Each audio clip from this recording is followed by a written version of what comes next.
नमस्ते। आज का सफर बड़ा दिलचस्प होने वाला है। हम मानव आंख की गहराई से लेकर आसमान के रंगीन नज़ारों तक की बात करेंगे। तो चलिए एक सवाल से शुरू करते हैं। हमारी आंख और एक कैमरे में ऐसी कौन सी एक चीज है जो एकदम एक जैसी है? सोचने वाली बात है ना? चलिए, तो अब बात करते हैं इस कमाल के कैमरे की, हमारी अपनी आंख की। ये किसी भी महंगे हाईटेक कैमरे की तरह ही काम करती है, हमारे आसपास की दुनिया को कैप्चर करती है।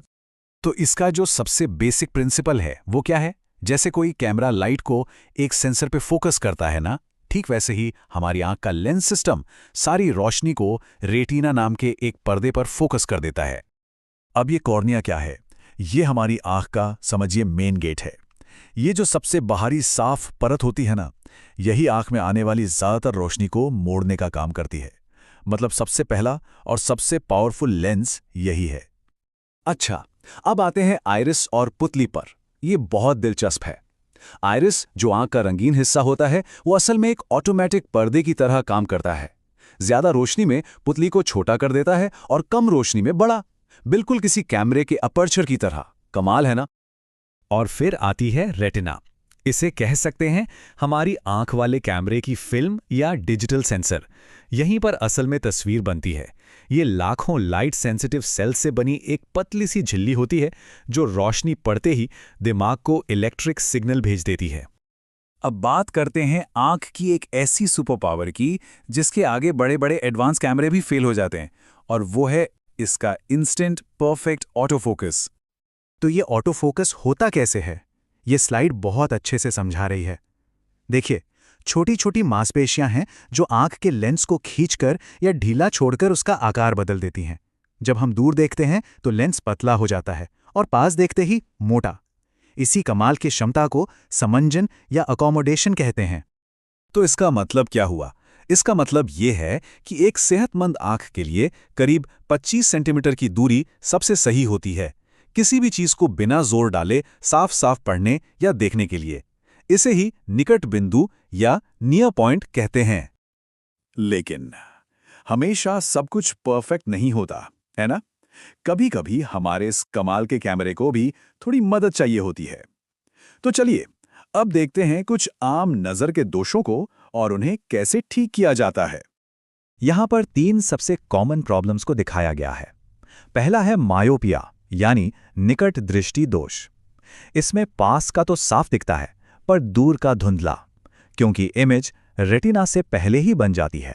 इसे ठीक करने के लिए अवतल यानी कॉन्केव लेंस लगता है। दूसरा है हाइपरमेट्रोपिया, यानी दूर दृष्टि दोष।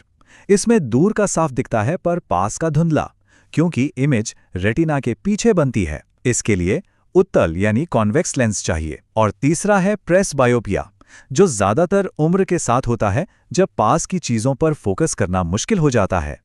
इसके लिए बाइफोकल लेंस इस्तेमाल होते हैं।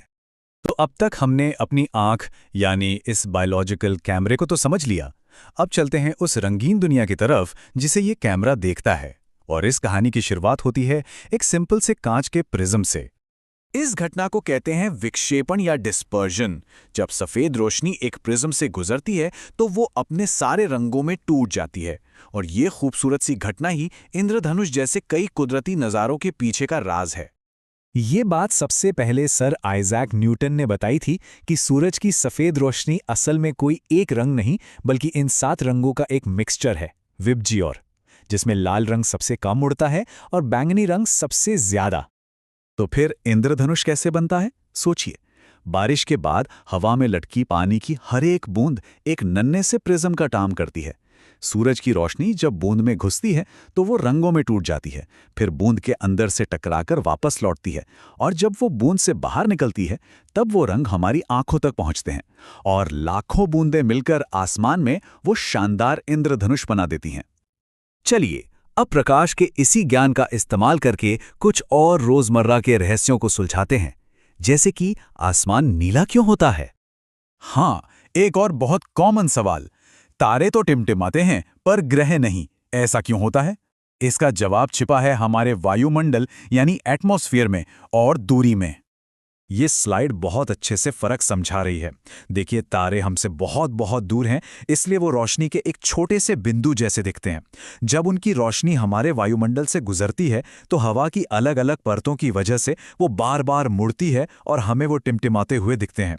वहीं ग्रह हमारे बहुत करीब हैं और वो रोशनी के एक बिंदु नहीं बल्कि कई बिंदुओं का कलेक्शन है। तो अलग अलग बिंदुओं से आ रही रोशनी का टिमटिमाना एक दूसरे को कैंसिल कर देता है और वो हमें एक स्थिर रोशनी की तरह दिखते हैं। अब वापस आते हैं आसमान के नीले रंग पर। होता क्या है कि जब सूरज की रोशनी हमारे एटमॉस्फेयर में आती है तो हवा में मौजूद छोटे छोटे कण नीले रंग को सबसे ज्यादा बिखेरते हैं या स्कैटर करते हैं। लाल रंग सीधा निकल जाता है, पर नीला रंग चारों तरफ फैल जाता है और यही फैला हुआ नीला रंग हमें आसमान के रंग के तौर पर दिखाई देता है। और इसी वजह से खतरे के सिग्नल हमेशा लाल रंग के होते हैं। क्यों? क्योंकि लाल रंग सबसे कम बिखरता है। वो कोहरे और धुएं को भी चीर कर सीधा हमारी आंखों तक पहुंच सकता है, इसीलिए उसे दूर से देखना सबसे आसान होता है।